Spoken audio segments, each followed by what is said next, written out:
अगर आप horizontal cut कर रहे हैं, सपोज करिए ये हमारी स्ट्रिप है, ठीक, आप यहां से जैसे जैसे यहां ऊपर पहुंचेंगे, यहां पहुंचेंगे तो यहां पर आएगा कॉर्नर, और जैसे ही कॉर्नर आता है वहां पर हमारा स्ट्रिप जो है क्या होता है, एक नई स्ट्रिप हमें कट करनी पड़ती है, क्योंकि कॉर्नर पे हमारा फंक्शन डिफरेंशिएबल नहीं होता है। तो ध्यान देना, तो क्या करेंगे, तो उसमें हम करते क्या है कि कॉर्नर के नीचे तक अलग इंटीग्रेशन सॉल्व करते हैं, कॉर्नर के ऊपर एक अलग सॉल्व करते हैं और दोनों को ऐड कर देते हैं, तो इस ओवरऑल इंटीग्रल की हमारी आंसर आ जाता है। ठीक है, तो ध्यान देना, तो ये पॉइंट कौन सा था, x बराबर 1 था यहाँ पर ना, तो जैसे ही आप यहाँ पर x बराबर 1 इसमें डालेंगे तो ये y स्क्वायर है ना, x इक्वल टू 1 इसमें डालेंगे तो y का भी वैल्यू 1 आएगा। तो मतलब ये वाली लाइन क्या है, अगर आप ध्यान से देखें तो ये है y इक्वल टू 1, क्योंकि अब हमें इसकी जरूरत पड़ने वाली है। यहाँ पर क्या है, ये y इक्वल टू 2 है। ठीक, अब आप अगर स्ट्रिप को हॉरिजॉन्टल कट कर दिए तो आपको दो स्ट्रिप कट करने पड़ेंगे, एक तो जो है इस वाले रीजन में मूव करेगा, ये वाला रीजन, ठीक, और एक जो है इस वाले रीजन में मूव करेगा। ठीक है, आइए तो दोनों रीजन को हम डबल इंटीग्रेशन फाइंड करके ऐड कर देंगे ना, इस हमारे कंप्लीट रीजन का आ जाएगा। ऐसा हम क्यों कर रहे हैं, क्योंकि यहाँ पर ब्रेक आ गया, सॉरी कॉर्नर आ गया, कॉर्नर पे हमारी स्ट्रिप जो है चेंज हो जाती है। चेंज क्या मतलब, एक नई स्ट्रिप हमें कट करना पड़ता है, वहां से हमें लिमिट को ब्रेक करना पड़ता है। ठीक है, तो ध्यान देना, अगर अब इस समय इस double integral R x y d x d y की बात करें तो ये क्या हो जाएगा, पहले तो यहां से यहां तक सॉल्व होगा।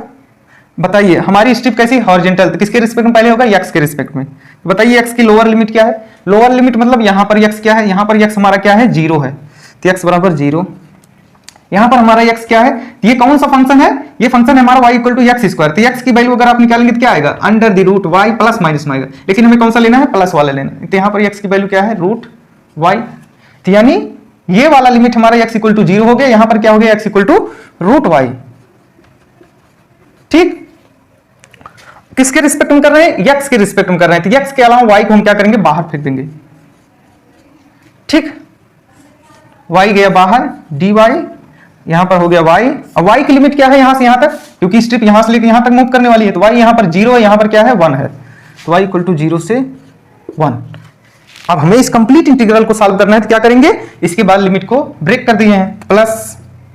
ठीक, अब इस रीजन की बात करेंगे, ध्यान देना, यहां पर देखिए ट्रायंगल दिख रहा है, चाहे तो आपसे यहां से एरिया निकाल के, लेकिन यहां पर एरिया क्यों निकालेंगे, एरिया आप नहीं निकाल सकते, क्यों, क्योंकि यहां पर हमारा फंक्शन यूनिटी नहीं है, तो वो एरिया नहीं पूछ रहा है, डबल इंटीग्रेशन, ऐसा गलती मत करना। ठीक है, तो यहां पर भी क्या करना है, स्ट्रिप कट करके सॉल्व करना है। तो ध्यान देना, अब यहां पर x की वैल्यू क्या है, 0, यहां पर x की वैल्यू क्या है, ये वाली लाइन जा रही है ना, तो अपर बाउंड्री फंक्शन क्या है, x equal to 2 minus y, तो x equal to 2 minus y.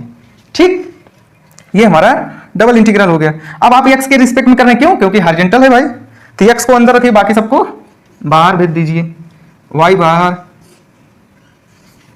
ठीक, आपकी इच्छा, आप ब्रैकेट लगाएं या ना लगाएं, dy, y की वैल्यू यहां पर क्या है, y की वैल्यू यहां से 1 है और यहां पर कितनी है, 2 है।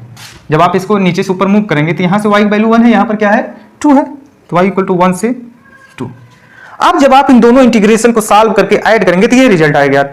तो इसीलिए हम कह रहे थे कि जब भी अगर कॉर्नर आए या ब्रेक पॉइंट आए तो हम कोशिश करेंगे कि उनको अवॉइड करें। हम क्यों यहाँ पर हॉरिजॉन्टल कट करें, हम वर्टिकल कट कर लेते, शायद ये झमेला नहीं पड़ता, डबल हमको दो इंटीग्रेशन सॉल्व नहीं करने पड़ते। इसीलिए जब कॉर्नर आते हैं, ब्रेक पॉइंट आते हैं, तो उस समय हम कोशिश करते हैं कि हम अपनी स्ट्रिप को उस डायरेक्शन में कट करें जहां पर कम से कम कॉर्नर हो या कम से कम ब्रेक पॉइंट हो। ठीक है, तो यही इसका कंक्लूजन था। तो आइए इसको भी सॉल्व कर लेते हैं, सेम रिजल्ट आएगा, इसी बात नहीं कि रिजल्ट नहीं आएगा, लेकिन आपसे बेवजह आपको मेहनत करवाएगा। ठीक है, तो आइए इसको देख लेते हैं, थोड़ा कैमरा चेक कर लेते हैं। हाँ ठीक है, कैमरा काम कर रहा है, तो आइए इसको सॉल्व करते हैं। अब तो इसको रब कर देते हैं, हाँ, क्योंकि स्पेस ये हमारा क्या है, क्वेश्चन है। अब इसको हम जो है धाराशायी करने वाले हैं, ध्यान देना, बहुत ध्यान देना यार। यहाँ पर क्या है, x के रिस्पेक्ट में आप इसका इंटीग्रेशन करेंगे तो x पावर 1 है, 1 में 1 ऐड करेंगे, अपन 2 से डिवाइड कर देंगे, तो x स्क्वायर बाई 2, और लिमिट डाल देंगे क्या, 0 से लेकर root y, dy y equal to 0 से 1 y। ठीक, सेम काम यहाँ पर करते हैं, इसका भी करेंगे तो x स्क्वायर अपॉन 2 सेम आएगा, और लिमिट क्या है, 0 से 2 माइनस वाई, dy यहाँ पर y और यहाँ पर y इक्वल टू 1 to 2। ठीक है, तो ये है हमारा इंटीग्रेशन। अब जैसे ही आप यहाँ पर रूट y डालेंगे तो ये क्या हो जाएगा, y हो जाएगा, और 0 पे 0 हो जाएगा। ठीक है, तो हो गया y equal to 1, y square root y डालेंगे तो ये क्या हो जाएगा, y हो जाएगा, 0 पे 0 हो जाएगा।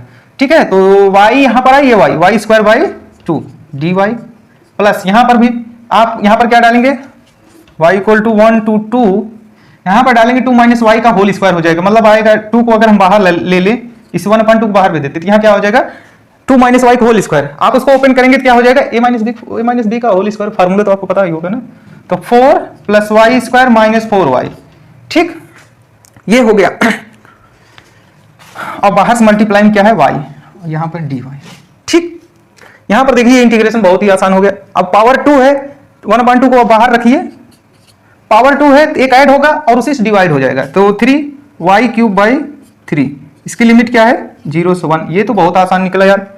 अब यहाँ पर देखिए 1/2 y इक्वल टू 1 to 2, ठीक है। यहाँ पर जब y आप अंदर लेकर आएंगे तो ये हो जाएगा 4y, ये हो जाएगा y³, ये हो जाएगा -4y का स्क्वायर, ये हो गया dy, ठीक। यहाँ पर आप 1 डालेंगे, 0 डालेंगे, 0 हो जाएगा। तो अपर लिमिट सिर्फ डालें तो 1 क्या हो गया यहाँ पर 1/6, इसका रिजल्ट आ गया। यहाँ पर 1/2 को बाहर रखिए, इसका आप इंटीग्रेशन करेंगे तो y²/2, 2 कैंसिल हो जाएगा, 2y², ठीक। यहाँ पर करेंगे तो y⁴/4, इसका करेंगे तो क्या हो जाएगा -4, पावर 2 है ना, एक बढ़ेगा तो y⁴/3, ठीक। लिमिट रख दीजिए भैया, 1/2 बाहर है, यहाँ पर लिमिट रखिए 1 से 2। बस इसी को सॉल्व करने में जो मेहनत लगे आपको, ठीक। आइए इन्हीं को सॉल्व करते हैं। तो इनको आप सॉल्व करेंगे, जो है आंसर क्या आने वाला है 3/8 यूनिट क्यूब, ठीक। तो आप देखेंगे आंसर तो दोनों स्टेप से सेम आ रहा है, ठीक है, लेकिन क्या हो रहा है कि यहाँ पर हमें मतलब फर्जी में जो है 2 बार इंटीग्रेशन को सॉल्व करने पड़ रहे हैं, इसीलिए करें कार्नर को अवॉइड करें। लेकिन जरूरी नहीं हमेशा अवॉइड ही करेंगे, कुछ ऐसे भी क्वेश्चन आ जाते हैं जहां पर हमें कार्नर्स के थ्रू ही सॉल्व करते हैं तो क्वेश्चन आसान हो जाते हैं। तो हम बात करेंगे आगे, जो कि हमारा आएगा चेंज ऑफ ऑर्डर चेंज करने का, तो हम नेक्स्ट वीडियो में देखेंगे, ठीक है। तो वहां पर हमें स्ट्रिप चेंज करना मजबूरी हमारी बनती है। अब स्ट्रिप चेंज करने पे हो सकता है कार्नर्स भी आ जाएं, तो क्या करेंगे, इंटीग्रेशन डिफिकल्ट है तो कार्नर के थ्रू जाना पड़ेगा, तो हम अपने अगले वीडियो में देखेंगे। तो आज के लिए इतना ही, मिलते हैं नेक्स्ट वीडियो में, थैंक यू।